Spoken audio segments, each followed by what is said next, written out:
Final Destination. Not a franchise you want to start on right before a plane journey, a mistake I made as a teenager.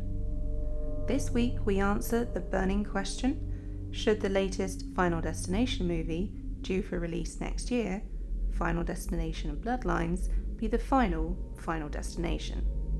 We urgently need this question answered, and to aid in our pursuit, we'll look at what's been offered to date.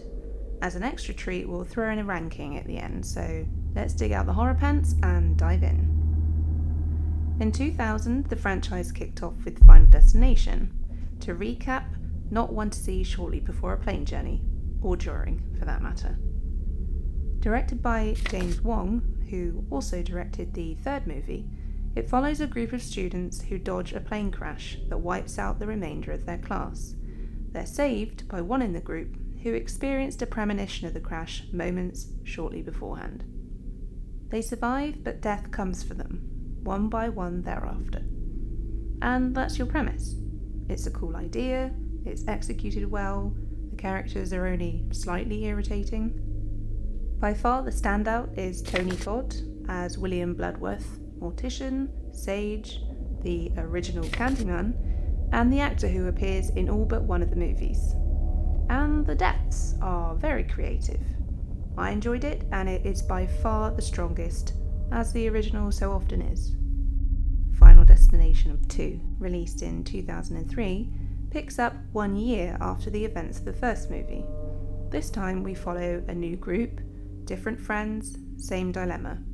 One of them has a premonition, this time prior to a pile-up on the motorway. Original premise followed? Check. Irritating characters? Check. Creative deaths? Check. Ali Larter, star of the first movie, also appears in the second. Claire Redfield from the Resident Evil movies, if you recognise her face. The first movie did well at the box office, so a sequel was pretty much guaranteed. As morbid as it sounds, the accident at the start of the movie and the deaths that follow are the most entertaining parts of these movies, and the sequel does not disappoint here. I can totally see how a flock of pigeons can cause anyone's death. They are the devil's feathers. As a big fan of theme parks, the dramatic event at the start of Final Destination 3 is both a joy and a trauma. Fortunately, as horror movies go, this franchise is fun but still throwaway, so the effects of them won't stay with you for too long. The third movie doesn't really offer anything new, but does feature one of the best deaths to date, whilst also educating on the dangers of sunbeds. Win-win. Little fact about the director of this one and the first movie, he was part of the X-Files production team and helped shape key elements of the series. 2009 brought us the Final Destination. Why it couldn't just be called Final Destination 4, we'll never know. Anyway, same premise, new group, and new accident destination. This time, a racetrack.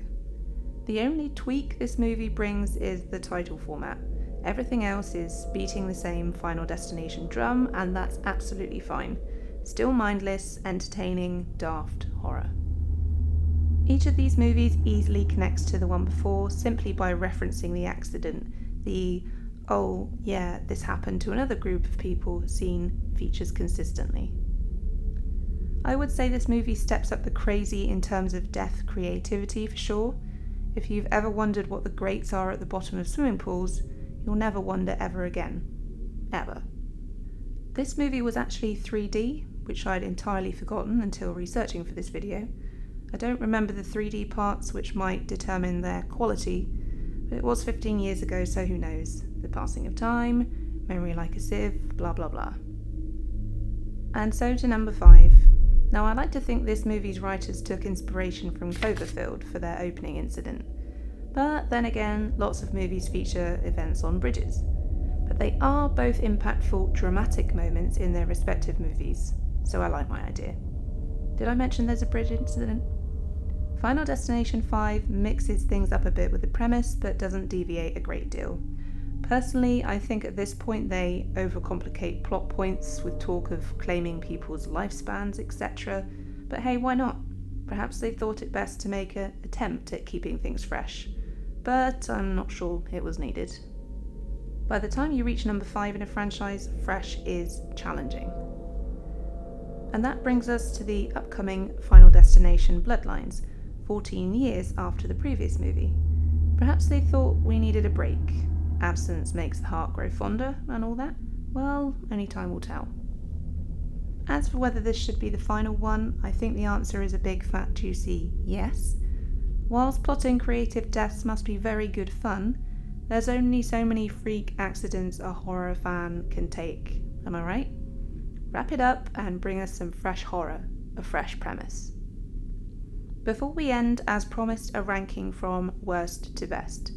5, 4, 3, 2, 1. That wasn't me counting down, that's the actual ranking, which doesn't bode well for the 2025 movie. This video has now reached its final destination. Was it a car crash? Was it a plane wreck? Did it leave you wanting to dive face first off a moving roller coaster? As always, let us know your thoughts. Have fun storming the castle. I'll see you soon. Thanks very much for listening. If you'd like to contact us or check out what we've been up to, you can find us on Twitter, Instagram, and Facebook. If you enjoyed the video today, please do like it, subscribe to the channel, and ding the bell to receive notifications about new videos. See you in the next one.